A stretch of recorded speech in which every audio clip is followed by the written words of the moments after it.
আসসালামু আলাইকুম। আমি বিভিন্নভাবে জানতে পারলাম যে আমি কেন মিডিয়াতে অনুপস্থিত। এটা নিয়ে সোশ্যাল মিডিয়াতে বিশেষ করে বিভিন্ন জল্পনা কল্পনা হচ্ছে এবং কেউ কেউ এই ধরনের আজগুবি কথাও বলছেন যে আমি নাকি বিদেশে চলে যাচ্ছি। আমি সবাইকে আশ্বস্ত করতে চাই যে এই ধরনের কোনো পরিকল্পনা এমনকি চিন্তাও আমার মাথায় নাই, প্রশ্নই আসে না।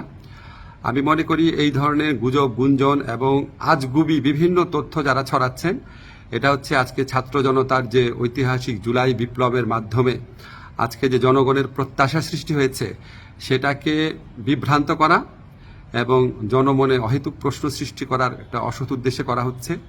আপনারা কেউ বিভ্রান্ত হবেন না।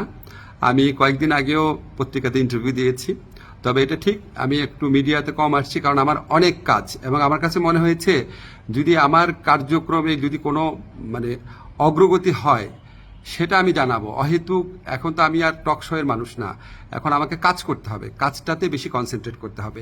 তো আমার প্রবাসী কল্যাণ মন্ত্রণালয় এবং আইন মন্ত্রণালয় দুই ক্ষেত্রেই কিছু অগ্রগতি হচ্ছে। অল্প কিছুদিনের মধ্যে আপনাদেরকে অগ্রগতিগুলো জানাবো। আর এই ধরনের গুজব গুঞ্জন যারা রটাচ্ছে তাদেরকে আমি অনুরোধ করব মিনিমাম ইনভেস্টিগেশন করে তারপরে এগুলি বলেন, না হলে মানুষ তো আপনাদেরকে মিথ্যাবাদী ভাববে, ঠিক না? এগুলি করা উচিত না।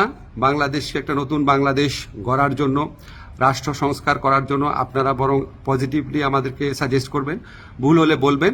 একদম সম্পূর্ণ আপনার আজগুবি, একদম অবিশ্বাস্য, অকল্পনীয় তথ্য এগুলি দেওয়া তো কোনো মানে হয় না, এটা এক ধরনের চরিত্র হননও। তো এগুলি করা ঠিক না। আপনারা আশা করি সকল বিভ্রান্তির অবসান ঘটবে আমার বক্তব্যের মধ্যে দিয়ে। সবাই ভালো থাকবেন। ধন্যবাদ সবাইকে।